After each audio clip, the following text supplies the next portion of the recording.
በወንድ ልጅ ተወዳና እንደ ንግስት ተከብራ በምትኖር ሴትና በየጊዜው ልቧ ሲሰበር በየጊዜው ልቧ ሲደማ እንደ ተራቃ በፈለገው ሰዓት በምትነሳና በምትጣል ሴት መሀል ያለው ልዩነት የፈጠረው የሆነ 40 ቀን እድል አለ።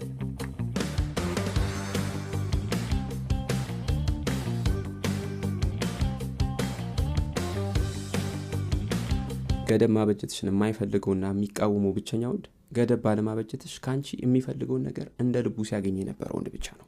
ያንን ቀዳዳ ሲጠቀም የነበረ ወንድ ብቻ ነው። ያንን ክፍተት ሲጠቀም የነበረ ሲበዘብዝ የነበረ ወንድ ብቻ ነው። ከልቡ የሚወድሽ ወንድ ከሆነ ዋጋሽን በሚገባ ስለሚረዳ ገደቦችሽን ያከብራል። እዚህ ጋር ከልቡ የሚወድሽ ወንድ ገደቦችሽን ያከብራል ብዬ ስልሽ የምታስቀምጫቸውን የምታሰምራቸውን ገደቦች በሙሉ ይስማማባቸዋል ወይም ደግሞ ያምንባቸዋል ማለት አይደለም። ባያምንባቸውም ባይስማማባቸውም ግን ገደቦቼ ናቸው እስካልሽ ድረስ እነዛን ገደቦች ለመቀበል ችግር የለበትም። ኦር ደግሞ ውይይት የሚፈልጉ አይነት ነገሮች ካሉ እነዛ ነገሮች ላይ ለመወያየት በር አይዘጋም።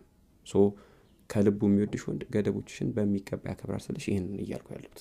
ከዚህ በተረፈ ለራስሽ መቆም ስትጀምሪ፣ የማይገቡሽን ነገሮች ስትቃወሚ፣ የማይመጥኑሽ የወረዱ ነገሮችን አለመቀበል ስትጀምሪ፣ በዚህ ጊዜ ድንገት ከዙሪያሽ ደብዛቸው የሚጠፉ ሰዎችን ማንነት በንቃት ተከታታይ። በወንድ ልጅ ተወዳና እንደ ንግስት ተከብራ በምትኖር ሴትና በየጊዜው ልቧ ሲሰበር በየጊዜው ልቧ ሲደማ እንደ ተራቃ በፈለገው ሰዓት በምትነሳና በምትጣል ሴት መሀል ያለው ልዩነት የፈጠረው የሆነ 40 ቀን እድል አይደለም። ኦር ደግሞ ሌላኛው ሴት ጋር ሌላ የተለየ ነገር መኖሩ አይደለም።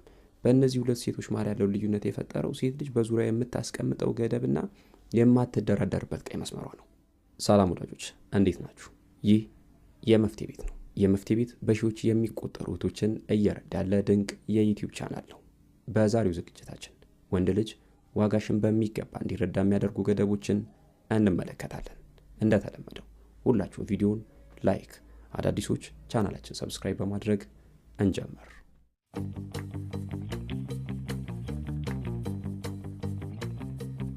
የመጀመሪያው ውጤቱን ለመቆጣጠር አትሞክሪ። ይኸውልሽ እዚህ ጋር የፍቅር ህይወትሽን የኮንስትራክሽን ሳይት ላይ እንዳለ ፕሮጀክት በጊዜ ገደብ በስራ እቅድ በስኬጁል ምናምን ከፋፍለሽ ኦር ደግሞ የሚላኩልሽን የጽሁፍ መልእክቶች እንደ ኤፍቢአይ እንደ ሲአይኤ ሰራተኛ ምናምን ቃል በቃል እየመረመርሽ በምንም ተአምር ሰላማዊ የፍቅር ህይወት ሊኖርሽ አይችልም። በእንደዚህ አይነት ሁኔታ ውስጥ ሆኖ ሰላማዊ የፍቅር ህይወት ይኖረኝ ብሎ ማለት በቆሎ ዘርቶ ጤፍ እንደመጠበቅ ነው። የማያስኬድ ነገር ነው። በምንም መልኩ ከሴትነት ኢነርጂ የራቀ ነው። ወንድ ልጅ ደግሞ የሚማረክበት የመጀመሪያውና ትልቁ ነገር የሴትነት ኢነርጂሽ ነው። እናቱን ለመጪው ፋሲካ ኦር ደግሞ ለመጪው ረመዳን ሊያስተዋውቀኝ ይገባል። በዚህ 3 ወር ውስጥ ቀለበት ሊያደርግልኝ ወይም ደግሞ የታገቢኛለሽ ጥያቄ ሊያቀርብልኝ ይገባል። ፎቶዬን ሶሻል ሚዲያ ላይ ሊለጥፍ ይገባል ምናምን እያልሽ ነገሮችን በሙሉ በሆነ የጊዜ ገደብ ከፋፍለሽ በዛ በከፋፈልሽው የጊዜ ገደብ ውስጥ ሲሆኑ ማየት የምትፈልጊ ከሆነ ይሄ የፍቅር ሳይሆን ፕሮጀክት ነው። ይሄ አካሄድ አንቺንም ሊያደክምሽ እሱንም ሊያሰለች የሚችል በጣም ጦሰኛ አካሄድ ነው። ስለዚህ በተቻለሽ መጠን ሰላማዊ የፍቅር ህይወት እንዲኖርሽ የምትፈልጊ ከሆነ ትኩረትሽን በሙሉ ከውጤቱ ላይ አንስተሽ ፕሮሰሱ ላይ ሂደቱ ላይ ልታደርጊ ይገባል። ይህ ማለት ግን የምታያቸውን ውጤቶች አትቀቢያቸው ወይም ደግሞ ችላቢያቸው ማለት አይደለም። የሰጠሽውን ነፃነት ተጠቅሞ እንደ ወንድ በኃላፊነት ነገሮችን ወደፊት ለማስኬድ ጥረት የሚያደርግ ከሆነ ይሄ በጣም አስደሳች ቀይ መብራት ነው። ይህን ለማድረግ ደግሞ ተነሳሽነት ከሌለው የተሰጠውን እድል በአግባቡ የማይጠቀም ከሆነ እዚህም እዛም ካለችው ጋር ማውደልደል ማውራት የሚፈልግ ከሆነ ይህን ሰው በቀይ ካርድ ከህይወትሽ ልታሰናብቹ ይገባል። ይህን በሁለቱም አጋጣሚዎች ደግሞ አትራፊው አንቺ ነሽ፣ አሸናፊዋ አንቺ ነሽ። ይህንን እድል ለመጠቀም ትኩረትሽን ውጤቱን ለመቆጣጠር ካለሽ ፍላጎት ላይ አንስተሽ ሂደቱ ላይ ልታደርጊ ይገባል።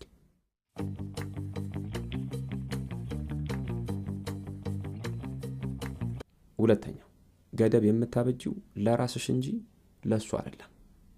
ብዙ ቶች ገደብ ማበጀት የሚባለው ነገር የፍቅር አጋራቸው ማድረግ ያለበትና ማድረግ የሌለበትን ነገር መዘርዘር ወይም ደግሞ በዝርዝር ማስቀመጥ ይመስላችኋል።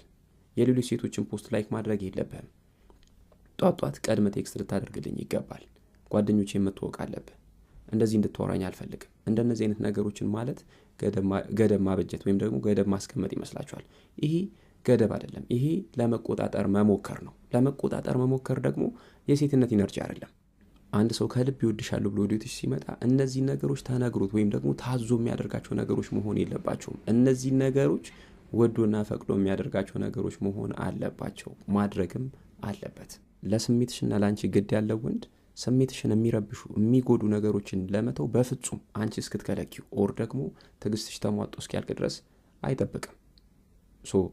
እነዚህን ነገሮች ማድረግ ካልቻለ እነዚህን ገደቦች ጥሶ ከተገኘ መውቀስ መቅጣት በፍጹም አያስፈልግም።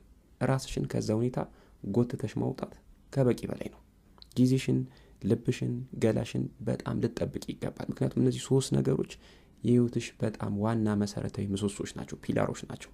እነዚህን ነገሮች ደግሞ ማንም ሰው እንደፈለገ እሳት ሊጨርባቸውና ሊለኩስባቸው አይገባም፣ ልትፈቅጂም አይገባም። ስለዚህ ገደብ ስታበጂ ቅድሚያ የማይሰጠኝ የማልመሰገንበት የማልከበርበት ህይወት ውስጥ በምንም ምክንያት አልቆይም የሚል መሆን አለበት እንጂ ቅድሚያ ልትሰጠኝ፣ ልታመሰግነኝ፣ ልታከብረኝ ይገባል የሚል መሆን የለበትም። እዚህ ጋር ልዩነቱን አየሽ?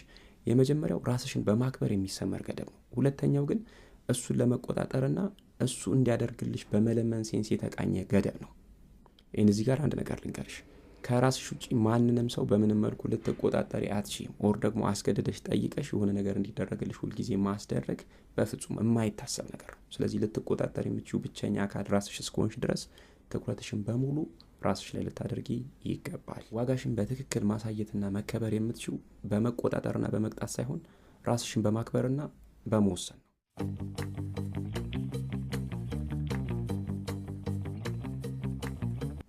ሶስተኛ፣ ቀይ መብራቶቹን ችላ በይ። ቀይ መብራቶቹን ኦር ደግሞ ያልተገቡ ንግግሮቹን ያልተገቡ ድርጊቶቹን የተለያዩ ምክንያቶች እየሰጠሽ ለማድበስበስ ወይም ደግሞ እነዛን ነገሮች ምክንያታዊ ለማድረግ አትሞክሪ። በቃ ለፍቅር ዝግጁ አይደለም ካለሽ ለፍቅር ዝግጁ አይደለም። የጽሁፍ መልእክት ስትልኪለት አይቶ መመለስ ካልቻለ በቃ አልፈለገም።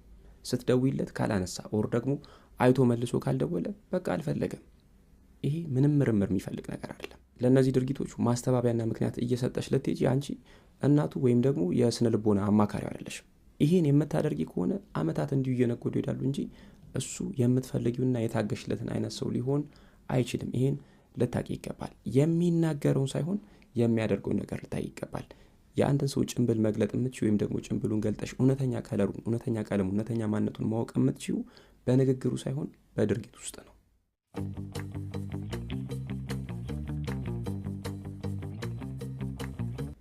የመጨረሻው የማይመችሽን ነገር ስለጠየቀሽ ብቻ አታድርጊ።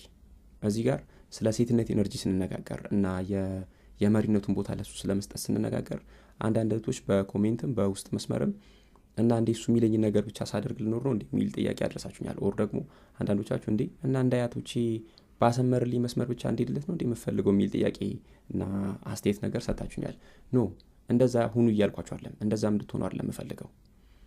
ከአስተሳሰብሽ፣ ከእምነትሽ፣ ከአስተዳደግሽ ጋር የማይሄዱ ምቾት የማይሰጡሽን፣ እረፍት የማይሰጡሽን ወይም ደግሞ የሚጎረብጡሽን ነገሮች በምንም መልኩ እሱ ስለጠየቀሽ ብቻ አታድርጊ። የማይመችሽን ነገር እንደማይመችሽ በግልጽ ንገሪው።